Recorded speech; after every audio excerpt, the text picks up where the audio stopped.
Welcome to this week's edition of Outdoors Online, a weekly webcast produced by the North Dakota Game and Fish Department. I'm your host, Mike Anderson. My guest this week is South Central Fisheries District Supervisor Paul Bailey. We're going to start our annual fishing previews.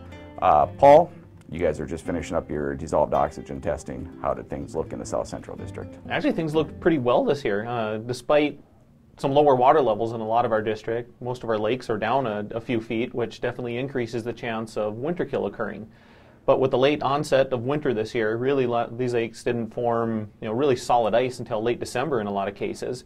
You throw that in with the lack of snowfall we had throughout most of the winter, we actually weathered the storm pretty well. I think we dodged a lot of bullets in some of our more marginal fisheries. Sure, let's talk about the lack of moisture last summer and this winter. How is that going to affect the water levels? Well, water levels are definitely a lot lower.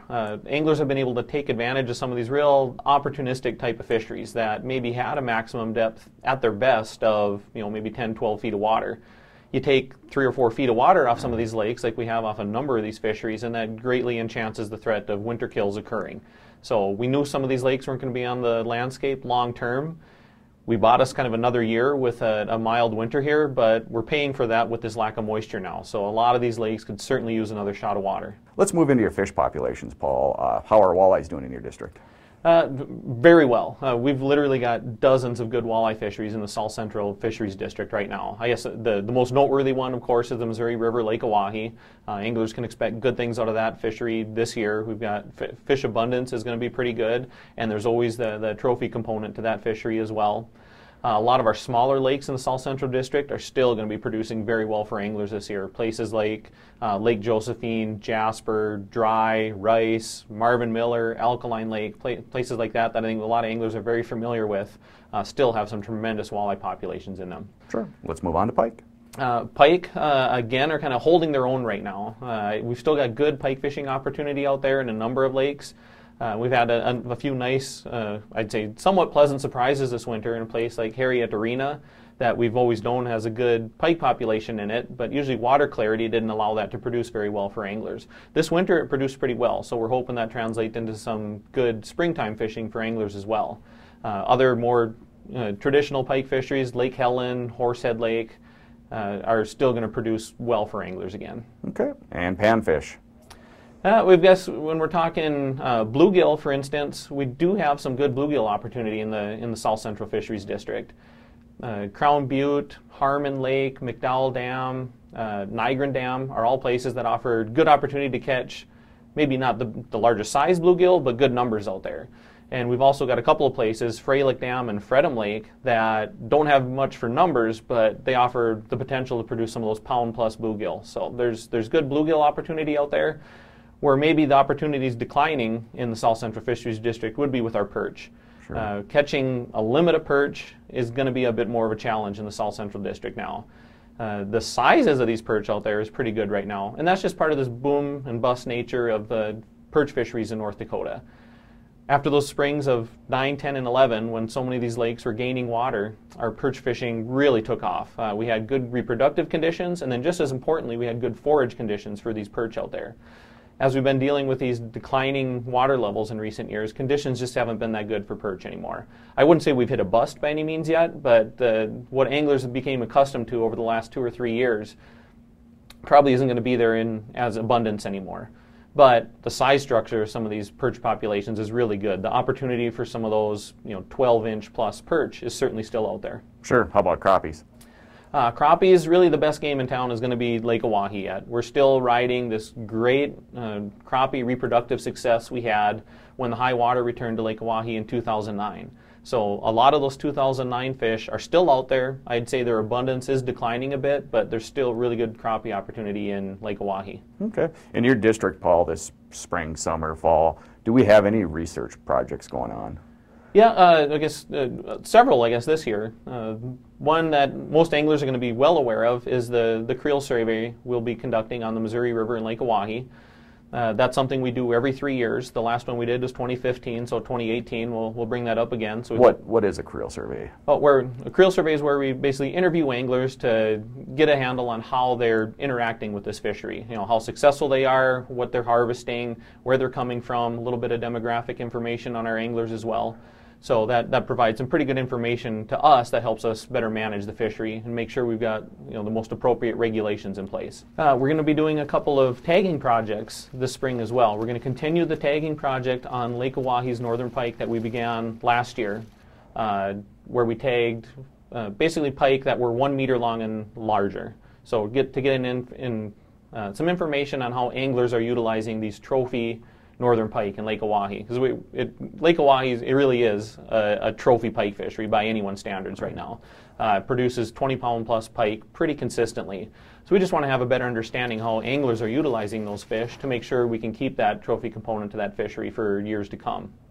Okay. And then one other tagging project we'll be working on this year too is a walleye tagging project on Alkaline Lake. We're basically going to try and duplicate the tagging project that we did back in 2008.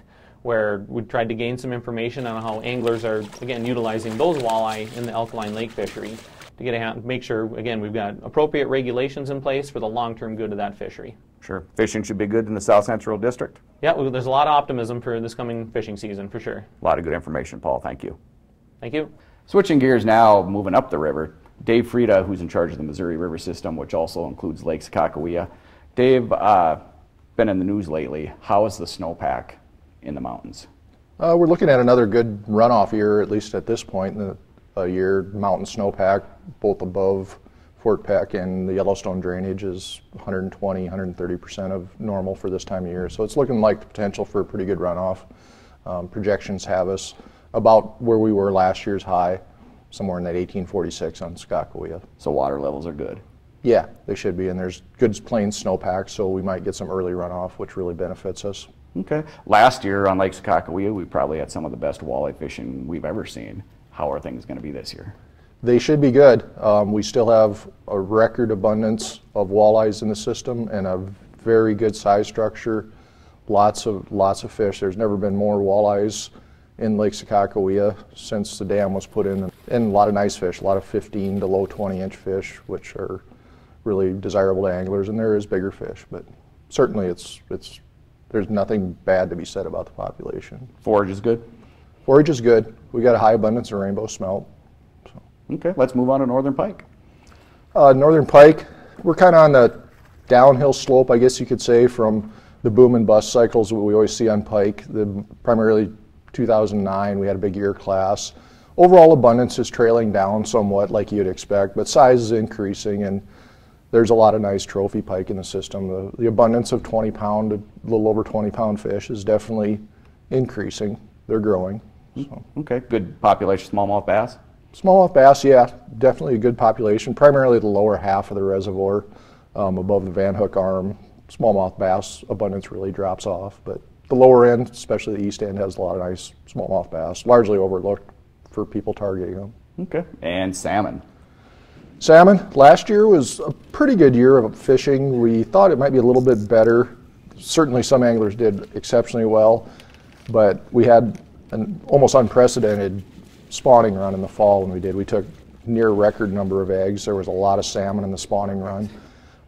There was a lot of jacks, which are our young males, typically an indicator of what's to come in the following year or two. All indications on that, they should be pretty good. How are things looking in the river, the tail race? Obviously, the Garrison Reach is still struggling from, you could say a hangover effect from the 2011 flood. Forage is still suppressed. Growth rates aren't good. And we've had some pretty good recruitment of small, younger fish that aren't growing real well. Having said that, there's still a lot of good fishing to be had, and it'll get a lot of use at times. Even this winter, there's as far up as a tail race. There has been some pretty good fishing and some nicer fish farther up toward the dam too. Okay. So. Do you have any projects going on, research projects, tagging projects, or anything going on in Lake Sakakawea this year? One thing we are doing is, we started last year and we're going to continue it for a few years at least, is with this maturing pike population that's got more trophy-sized fish, we've started a tagging project using metal jaw tags on our fish. And we're tagging just pike over 40 inches long, which is kind of the benchmark of what a lot of people consider a trophy-sized fish. And we're tagging those and just looking at angler exploitation and movements and overall mortality of those fish over the next few years. We don't have a lot of info back. The first year we tagged 62 pike, over 40 inches in Sakakawea. To date, we've only had 5 angler returns of those. 3 of those fish were released and 2 were harvested. So out of those 62, we've only seen anglers harvest 2 of those fish so far, and none have been dark house speared at this point. A lot of good information, Dave. Thank you. Thanks. Fishing licenses for the 2018-19 season can be purchased online at the Game and Fish Department's website at gf.nd.gov or at licensing vendors that are linked to the department's online licensing system. Licenses may also be purchased by calling the department's instant licensing telephone number at 800-406-6409. Anglers are reminded that new fishing licenses are required April 1st. For Fisheries biologist Dave Frieda, Paul Bailey, and the rest of the staff here at the Game and Fish Department, thanks for joining us for this week's Outdoors Online. We'll see you again next week.